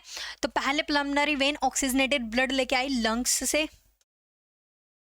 ठीक है। और फिर उस सबसे पहले गया लेफ्ट एट्रियम में, और ये कुछ वेल्व्स प्रेजेंट होती हैं, बाइकस्पर्ड, सेमिकस्पर्ड, ट्राइकस्पर्ड, जरूरत नहीं है याद करने की, ठीक है। पहले ब्लड आ गया इधर, देन उसके बाद जाएगा लेफ्ट वेंट्रिकल के अंदर। देखो ये पहले जाएगा, आया लेफ्ट एट्रियम के बाद, अब जाएगा लेफ्ट वेंट्रिकल। लेफ्ट वेंट्रिकल की बहुत थिक वॉल होती है। रीजन है क्यों होती है, सबसे थिक वॉल होती है, क्यों होती है? अब ये जो लेफ्ट वेंट्रिकल है, अब ये जो लेफ्ट वेंट्रिकल है, ये ऐसे कॉन्ट्रैक्ट हो जाएगा, ऐसे कॉन्ट्रैक्शन हो जाएगी इसकी, ऐसे ये कॉन्ट्रैक्ट कर जाएगा। क्यों कर जाएगा कॉन्ट्रैक्ट? जैसे ये कॉन्ट्रैक्ट होगा, ये जो पाइप यहाँ से दिख रही है ना, इस पाइप से, इस पाइप के थ्रू, इस वाले पाइप के थ्रू ब्लड जो है वो थ्रू आउट द बॉडी चला जाएगा, पूरी बॉडी के अंदर पहुंच जाएगा। बिकॉज ऑफ दैट रीजन ये ब्रस्ट नहीं हो जाएगा, लेफ्ट वेंट्रिकल ब्रस्ट ना हो जाए, इसकी वजह से इसकी थिक वॉल्स होती हैं। कैसी वॉल्स होती हैं? थिक वॉल्स, ठीक है। कॉन्ट्रैक्शन करेगा, यहां से ब्लड गया ओरोटा से, अब ओरोटा से ब्लड जाएगा वहां पे बॉडी की हर जगह पे जहां पे ऑक्सीजन की नीड है रेस्पिरेशन करने के लिए। इस वजह से हार्ट इतना जरूरी है, क्योंकि इसके अंदर रेस्पिरेशन, ब्रीदिंग सब इन्वॉल्व है, ठीक है। अब यहाँ से जो ऑक्सीजनेटेड ब्लड है, जिसके अंदर ऑक्सीजन प्रेजेंट है, वो जाएगा बॉडी की हर एक सेल तक और ऑक्सीजन को दे के आएगा, ताकि वहां पे रेस्पिरेशन का प्रोसेस हो सके। अब रेस्पिरेशन का प्रोसेस होगा तो हमारा वेस्ट प्रोडक्ट निकलेगा कार्बन डाइऑक्साइड। रेस्पिरेशन का प्रोसेस होगा तो वेस्ट प्रोडक्ट क्या निकलेगा? Carbon dioxide. अब उस कार्बन डाइऑक्साइड जो वेस्ट प्रोडक्ट निकला है उसको लेके आएगी नीचे वाली बॉडी से, लेके आएगी vena cava from lower body, और ऊपर वाली बॉडी से लेके आएगी vena cava from upper body. इन दो पाइप से डीऑक्सीजनेटेड ब्लड। वेना केवा क्या थी? क्या थी? Largest artery. वेना केवा क्या है? Largest when. और वेन कैसा ब्लड कैरी करती है? Deoxygenated. This is largest when, और ये कैसा ब्लड कैरी करेगी? डीऑक्सीजनेटेड, ठीक है। और ये यहाँ से डीऑक्सीजनेटेड ब्लड लेके आई और राइट वेंट्रिकल के पास गया, देन लेफ्ट, पहले राइट एट्रियम के पास जाएगा, देन राइट वेंट्रिकल, फिर राइट वेंट्रिकल कॉन्ट्रैक्ट कर जाएगा, फिर राइट वेंट्रिकल कॉन्ट्रैक्ट करेगा और इस पाइप्स के थ्रू, मतलब प्लमनरी आर्टरी, फिर जाके ये ब्लड लंग्स को दे देगी, जिसके अंदर कार्बन डाइऑक्साइड प्रेजेंट है या फिर डीऑक्सीजनेटेड है। तो ये हमारे पूरे हार्ट की क्या है? फंक्शनिंग है पूरे हार्ट की, ओके। पूरे हार्ट की फंक्शनिंग है ना ऐसे भी समझाई जा सकती है, इसको छोड़ो, फिर इसके साइड में बना लेते हैं। याद करने का तरीका है कि just focus, this is left atrium, left ventricle, right atrium, right ventricle. यहाँ लिख लो लंग्स, याद करने का तरीका है जस्ट वर्किंग को। यहाँ लिख लिया बॉडी, मतलब पूरी बॉडी, वैसे तो लंग्स क्या बॉडी से बाहर जाएगा, या फिर मतलब बॉडी, ठीक है। लंग्स से अवोली के अंदर एक्सचेंज चल रहा है गैसेस का, अवोली के अंदर आई ऑक्सीजन, हमने ब्रीदिंग के प्रोसेस से ऑक्सीजन ली, ब्रीदिंग के प्रोसेस से ऑक्सीजन, यहाँ से ब्लड गया सबसे पहले लेफ्ट एट्रियम में, देन लेफ्ट वेंट्रिकल में, उससे गया फिर बॉडी के अंदर, बॉडी से गया फिर राइट एट्रियम, राइट एट्रियम से राइट वेंट्रिकल, देन लंग्स। कोई दिक्कत इसको समझने में नहीं? अभी तो क्या पीछे। लंग्स से ब्लड गया लेफ्ट एट्रियम में, देन लेफ्ट वेंट्रिकल में, फिर राइट एट्रियम में, देन राइट वेंट्रिकल के अंदर, एंड देन हमारी पूरी लंग्स के पास वापस। लंग्स से जो ब्लड को लेफ्ट एट्रियम में लेके आई थी वो थी प्लमनरी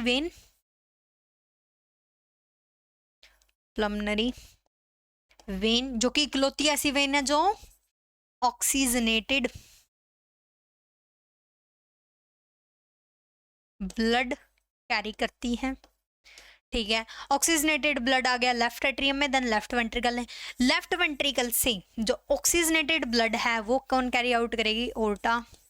ओर्टा क्या है? लार्जेस्ट आर्टरी, लार्जेस्ट, कंफ्यूज नहीं होना है, लार्जेस्ट आर्टरी है ओर्टा। आर्टरी कैसा ब्लड कैरी करते हैं? ऑक्सीजनेटेड, तो हार्ट से ऑक्सीजनेटेड ब्लड बॉडी तक कौन लेके जाएगी? Largest when, aorta. मतलब वैसे तो बहुत सारे डिवीजन हो जाएंगे फिर इसके, कैपिलरीज वगैरह।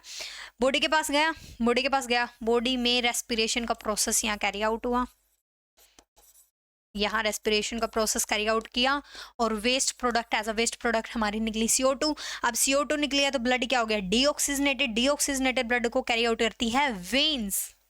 कौन कैरी आउट करती है? वेन्स। और डीऑक्सीजनेटेड ब्लड को कौन कैरी आउट करता है? प्लमनरी आर्टरी।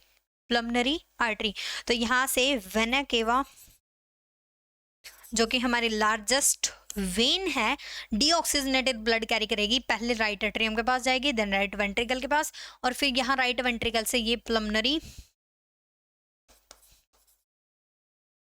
प्लमनरी आर्टरी क्या करेगी? इस डीऑक्सीजनेटेड ब्लड को लंग्स के पास ले जाएगी। और ये दोनों प्लमनरी वेन और प्लमनरी आर्टरी इस वजह से हैं क्योंकि लंग्स के साथ कनेक्टेड है। ये है हमारी हार्ट की वर्किंग। इसको समझना थोड़ा सा टिपिकल है, but try to understand it. Concept एकदम इसका क्लियर होना चाहिए। अगर ये आ गया ना, आपको रेस्पिरेशन हमेशा याद रहेगा कि रेस्पिरेशन हो रहा है वहाँ पे, मतलब CO2 बन रही है, रेस्पिरेशन आपको याद रहेगा। आपको लंग्स की अवोली का एक्सचेंज ऑफ गैसेज रहेगा। 3 कॉन्सेप्ट लिंक्ड है हार्ट की फंक्शनिंग के साथ। ये NCERT का डायग्राम है हार्ट की फंक्शनिंग समझाने के लिए। लंग्स है, लंग्स से प्लमनरी वेन, फ्रॉम लंग्स से ब्लड लेके गई यहाँ से, फिर यहाँ से ऐसे, फिर ये ऐसे, और फिर ये ऐसे, ठीक है। तो ये मैंने यहाँ आपको समझा दिया है, ठीक है। आगे चलते हैं, 1 मिनट। उसके बाद जो हमें याद करनी है चीजें वो है ये। हमने एक एनिमल किंगडम पढ़ा था, वर्टिब्रेट। क्या पढ़ा था? एनिमल किंगडम, लास्ट ईयर 7वां चैप्टर, जिससे सब डरते थे। डाइवर्सिटी वाला चैप्टर जिससे सब डरते थे। इतने डिविजन्स उसके अंदर याद रखना, नेमाटोडा, आर्थ्रोपोडा, एनिलिडा, ठीक है। तो इसमें एक डिवीजन था वर्टिब्रेट्स, एक किंगडम था वर्टिब्रेट्स। वर्टिब्रेट्स को याद रखने का तरीका ये है परम। याद रखने का तरीका है परम। परम में P for pieces, A for amphibians, R for reptiles, A for Aves and M for mammals. याद रखने का तरीका है, ठीक है। अब जो पीसीज हैं वो सिर्फ इकलौती ऐसी डिवीजन है वर्टिब्रेट्स की जिसके पास 2 चैम्बर्ड हार्ट है। 2 चैम्बर्ड हार्ट का मतलब होता है उसके हार्ट के सिर्फ 2 टुकड़े हैं, मतलब 2 डिवीजन, टुकड़े नहीं, मतलब 2 डिवीजन है। हमारे हार्ट के कितने हैं? हमारे हार्ट के कितने हैं? एक तो लेफ्ट वेंट्रिकल, एक लेफ्ट एट्रियम, एक राइट एट्रियम, एक राइट वेंट्रिकल। 4 है, 4 है, ठीक है। वर्टिब्रेट्स का पहला जो है पीसेस, उनके पास 2 चैम्बर्ड हार्ट है। एम्फीबियंस और रेप्टाइल्स के पास 3 चैम्बर्ड हार्ट है। एव्स और मैमल्स के पास 4 चैम्बर्ड हार्ट है। एव्स के अंदर बर्ड्स आती हैं, और रेप्टाइल्स में भी एक्सेप्शनल केस है क्रोकोडाइल का। क्रोकोडाइल के पास 4 चैम्बर्ड हार्ट होता है, एक्सेप्शनल केस है रेप्टाइल्स के अंदर, ठीक है। पीसेस एम्फीबियंस और रेप्टाइल्स कोल्ड ब्लडेड है, मतलब they can't maintain their body temperature, उनसे अपनी बॉडी का टेम्परेचर मेंटेन नहीं होता।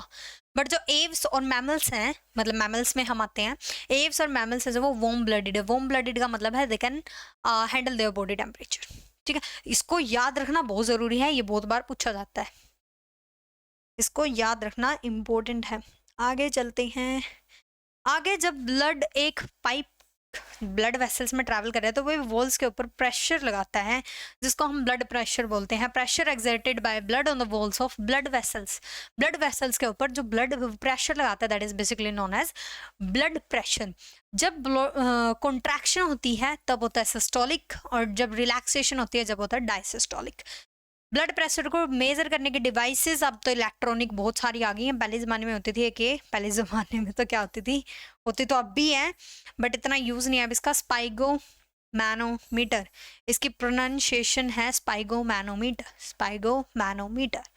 उसके बाद लिम्फ, एक लिम्फ करके छोटी सी चीज़ आती है जिसको लिक्विड फ्लूइड बोलते हैं। इसका दूसरा नाम लिक्विड पूछा गया है बोर्ड के अंदर, इसीलिए बोल रही हूँ।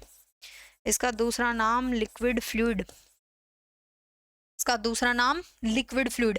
बनता कैसे है, मान लो कोई ब्लड वेसल है, इसके अंदर थोड़ी बहुत लीकेज होगी, यहां से एक प्लाज्मा के कुछ प्रोटीन्स, कुछ मिनरल्स या कोई भी सब्सटेंस बाहर निकल गया। यहाँ जो सेल्स थी, सेल्स तो हर जगह प्रेजेंट है, यहाँ जो सेल्स थी उन्होंने भी अपना वेस्ट बाहर निकाल दिया।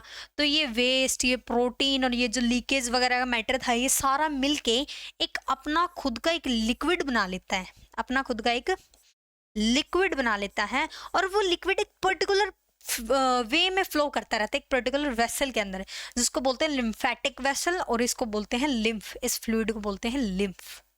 और ये क्या करता है, फैट का ट्रांसपोर्ट करता है फ्रॉम स्मॉल इंटेस्टाइन। जो हमारा फैटिक एसिड बना था ना, प्रोडक्ट सब इंटरलिंक्ड है चैप्टर में, जो फैटिक एसिड बना था ना वो, ठीक है।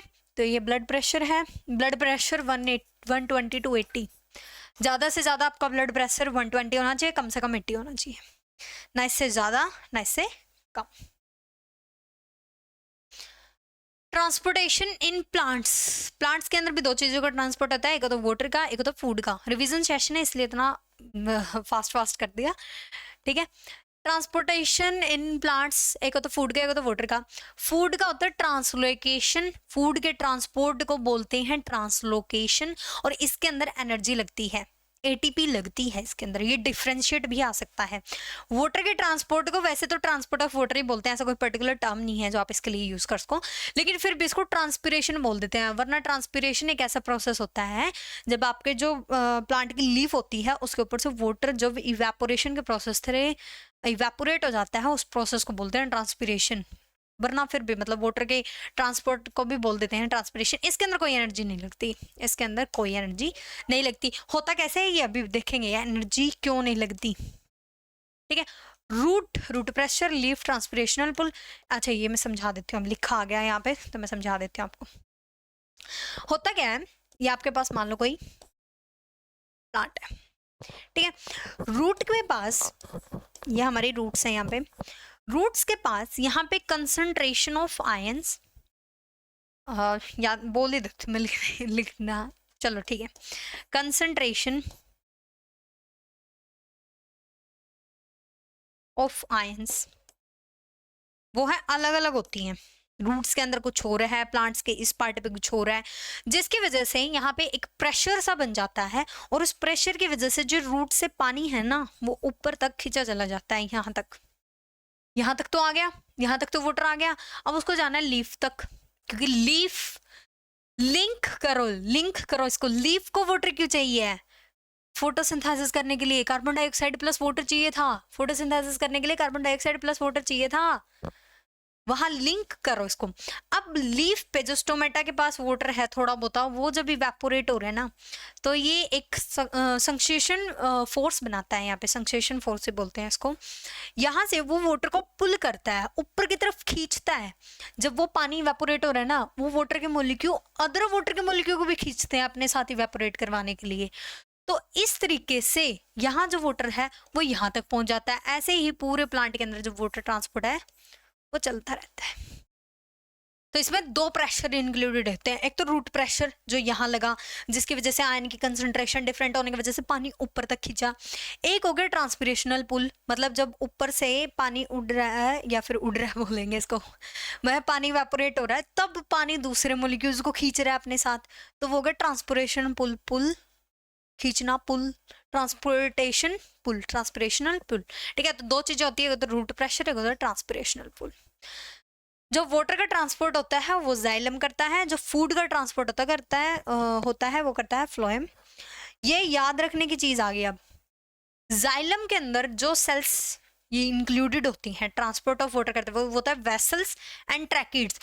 Most important, transpiration in plants जब भी पूछा जाता है तो उसके अंदर इन दो चीज पक्का पूछ ली जाती हैं, फ्लोएम और जाइलम। जाइलम की होती हैं वेसल्स एंड ट्रैकिड्स, फ्लोएम की होती हैं सीव ट्यूब्स और कंपेनियन सेल्स।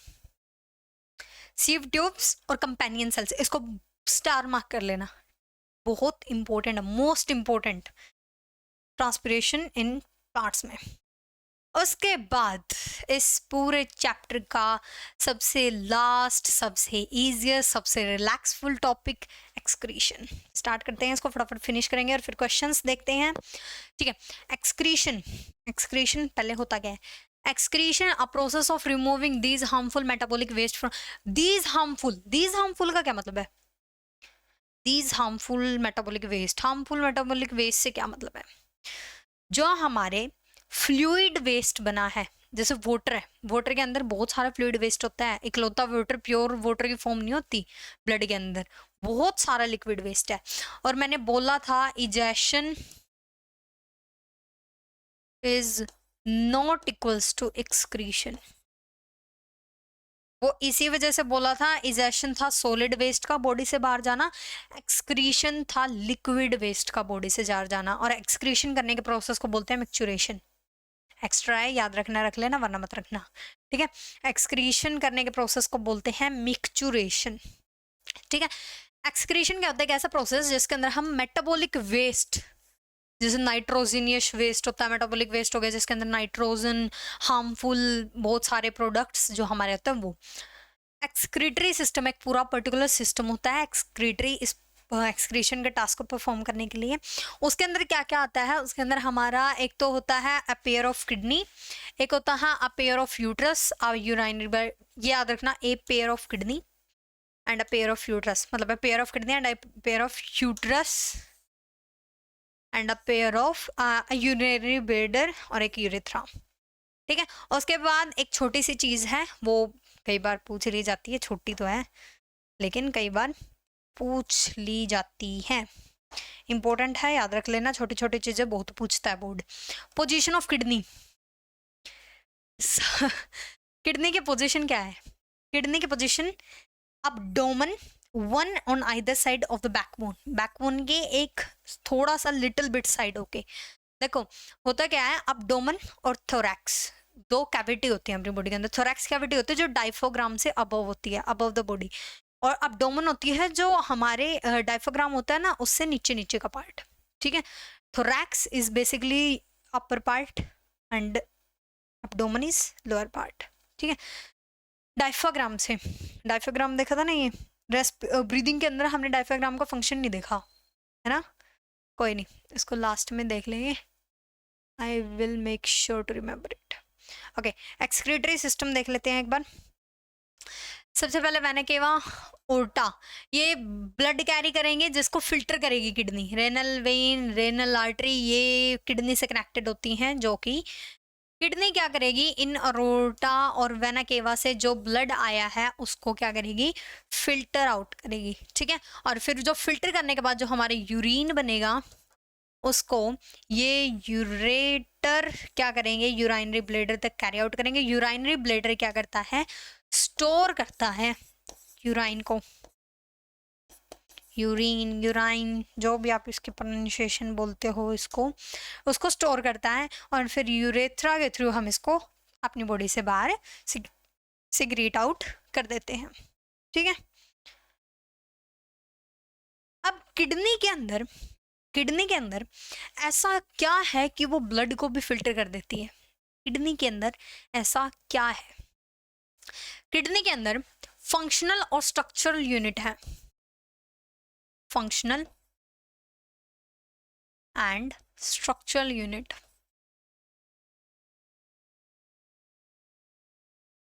जिसको बोलते हैं नेफ्रॉन। और ये जो नेफ्रॉन है ना, एक्सक्रीशन में बच्चे सिर्फ इससे डरते हैं क्योंकि नेफ्रॉन का स्ट्रक्चर ये है और इस स्ट्रक्चर को देखते ही मतलब सब गायब। इसको इजी वे में समझते हैं। एक बार स्ट्रक्चर बना लेते हैं पहले इसका।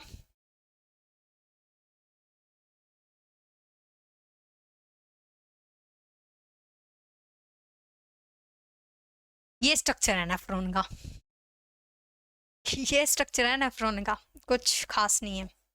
ठीक है, देखो एक एक पार्ट डिनोट करते जाते हैं और साथ में समझते जाते हैं। ये तो समझ में आ गया ना कि किडनी के अंदर हमारे नेफ्रॉन प्रेजेंट्स होते हैं जिनकी वजह से किडनी क्या कर पाती है, ब्लड को भी फिल्टर आउट कर सकती है। अब नेफ्रॉन के अंदर कैसे फिल्ट्रेशन होती है वो देखते हैं। ये होता है हमारा, यहाँ से एक रेनल आर्टरी होती है, एक रेनल वेन होती है।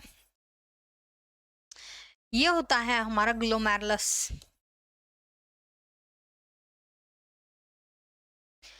इस कैप्सूल टाइप ये जो चीज है, कैप्सूल सी तो ऐसे होता है, मतलब जस्ट याद रखने के लिए, इसको बोलते हैं बोमन्स कैप्सूल। क्या बोलते हैं इसको? Bowman's capsule. ठीक है, यहां से लेके ये जो ट्यूब स्टार्ट होती है, इस ट्यूब को यहां तक बोलते हैं लूप ऑफ हैनल। और ये जो हमारी पाइप आ रही है इसको बोलते हैं कलेक्टिंग डक्ट। इसके बहुत टाइप होते हैं, असेंडिंग, डिसेंडिंग एंड बहुत होते हैं इसके भी पार्ट, वो हमें स्टडी नहीं करने हैं। ठीक है, ओके। देखो होता क्या है, यहाँ ब्लड की बहुत सारी वेसल्स प्रेजेंट है। उन वेसल्स में से ब्लड क्या करता है, कुछ वेस्ट प्रोडक्ट को इस बोमन्स कैप्सूल के अंदर निकाल देता है, जिसको हम ग्लोमेरुलस फिल्ट्रेट बोलते हैं। है नहीं है बाकी याद रखने के लिए, ना एनसीईआरटी में कहीं लिखा हुआ है, बट जस्ट मैंने बता दिया। इसको बोलते हैं ग्लोमेरुलस फिल्ट्रेट। ठीक है, ये फिल्ट्रेट, ये जो लिक्विड हमारा बना है, ये आगे जाता है और इस लूप ऑफ हैनल में आ जाता है। कहाँ गया? इस लूप ऑफ हैनल में आ गया यहाँ तक। अब बेसिकली यहाँ पे बहुत सारी ब्लड कैपिलरीज प्रेजेंट होती हैं। यहाँ पे बहुत सारी ब्लड कैपिलरीज प्रेजेंट होती है। अब हमारी बॉडी को कई बार क्या लगता है कि हमारी बॉडी के अंदर कई बार पानी की कमी हो जाती है, तो क्या करती हैं ये ब्लड कैपिलरीज या फिर वेसल्स, क्या करती हैं, इस जो हमने यूरिन ये बनाया है, जो यहाँ ट्रैवल कर रहा है, इसमें से कुछ चीज़ें रीएब्जॉर्ब कर लेती हैं, रीएब्जॉर्ब कर लेती हैं। तो रीएब्जॉर्प्शन यहाँ पे पार्ट प्ले करती है, रीएब्जॉर्प्शन। ठीक है, यहाँ से कुछ रीअब्जॉर्ब कर लेगी और फिर उसके बाद जो भी हमारा वेस्ट लिक्विड बचेगा वो हो जाता है हमारा यूरिन। और वो यूरिन यहाँ से जो भी वेस्ट आ रहा था उसके अंदर मिक्स होके इस कलेक्टिंग डक्ट के थ्रू, ये कलेक्टिंग डक्ट जो है ये यूराइनरी ब्लेडर से कनेक्टेड होती हैं और उस ब्लेडर के अंदर स्टोर हो जाता है। This is basically your functioning of nephron. ये नेफ्रॉन की फंक्शनिंग है। ठीक है, ग्लोमेरुलस के अंदर बहुत सारी ब्लड वेसल्स थी, उनने अपना जो भी वेस्ट प्रोडक्ट था वो डाल दिया बोमन्स कैप्सूल के अंदर, जिसको हम ग्लोमेरुलस फिल्ट्रेट बोलते हैं। नो नीड टू रिमेंबर, यहाँ से फिर वो इस लूप ऑफ हैनल में ट्रैवल करता है। लूप ऑफ हैनल में अगर हमारी बॉडी को लगता है कि पानी की कमी है या फिर थोड़ा बहुत जो भी रीअब्जॉर्प्शन वगैरह करना होता है, कि लगता है कि कुछ एक्स्ट्रा चला गया बॉडी से बाहर, जरूरत नहीं थी उसके जाने की, तो वो उसको रीअब्जॉर्ब कर लेती है, रीअब्जॉर्प्शन होती है, और फिर फाइनली जो हमारा प्रोडक्ट बनता है वो यूरिन होता है, और वो यहाँ कलेक्टिंग डक्ट जो है उसको कलेक्ट करके ब्लैडर तक ले जाती है। This is basically your structure of nephron. अच्छा, नेफ्रॉन किडनी में कहाँ प्रेजेंट होते हैं? नेफ्रॉन किडनी के अंदर कहाँ प्रेजेंट होते हैं? किडनी का स्ट्रक्चर है ना कुछ इस टाइप का होता है किडनी का स्ट्रक्चर। यहाँ पे कुछ इस टाइप की चीजें होती हैं किडनी के अंदर। This is basically our kidney का स्ट्रक्चर है ये, ठीक है। और इसके अंदर यस यस, और यहाँ प्रेजेंट होते हैं नेफ्रॉन्स। बाकी जो किडनी के पार्ट हैं वो आपको पढ़ने नहीं है, बस मैं ये जस्ट ये बता रही हूँ, ये भी नहीं पढ़ना तो है, ये मैं बता रही हूँ जस्ट कि यहाँ पे इस पर्टिकुलर पार्ट पे जो आपके नेफ्रॉन्स हैं वो प्रेजेंट होते हैं, यहाँ पे यहाँ पे यहाँ पे यहाँ पे, ठीक है। ओके, तो this is basically your excretion in human being. तो फिर इसका फ्लो चार्ट मैंने मे भी नहीं बनाया है, तो आप इसको एक अपने साइड से इसका फ्लो चार्ट बना के देखना, इसको ट्राई करना फ्लो चार्ट बनाने की। पहले जो ब्लड आया वो आर्टा और वेना केवा ब्लड लेके आए किडनी के अंदर, नेफ्रॉन फ्री स्ट्रक्चर बनाना कि नेफ्रॉन ऐसे ऐसे ब्लड को जो है वो फिल्टर कर रहा है, और फिर वो जो यूरिन हमारा बन के तैयार हुआ है वो इन यूरेथर के थ्रू यूराइनरी ब्लैडर के अंदर गया, यूराइनरी ब्लैडर के अंदर वो स्टोर हो गया, और फिर हमने उसको थ्रू यूरेथ्रा रिलीज आउट कर दिया फ्रॉम द बॉडी। अब ये एनसीईआरटी का डायग्राम ऐसा ही है, जस्ट ये कंफ्यूजिंग इस वजह से लग रहा है क्योंकि इसके अंदर कोइलिंग ज्यादा दे रखी है जस्ट, ठीक है। ब्रांच ऑफ रेनल आर्टरी मैंने बताया, जैसे कि यहाँ से एक रेनल आर्टरी होती है, एक रेनल वेन होती है, ठीक है। यहाँ से रेनल आर्टरी हो गया ये, ठीक है। यहाँ ग्लोमेरुलस ये दिखा रखा, देखो ग्लोमेरुलस, ये हो गया हमारा बोमन्स कैप्सूल जिसके अंदर अपना फिल्ट्रेट जो है ग्लोमेरुलस डालता है, और फिर ये सारा लूप ऑफ हैनल है ये सारा, और फिर ये हमारी कलेक्टिंग डक्ट।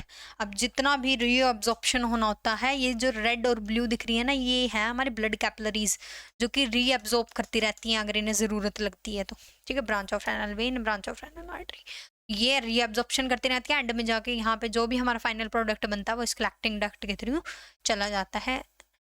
ओके, ये है नेफ्रॉन का स्ट्रक्चर, कुछ डिफिकल्ट नहीं है इसमें, इज जस्ट दैट देखने में थोड़ा सा डरावना है।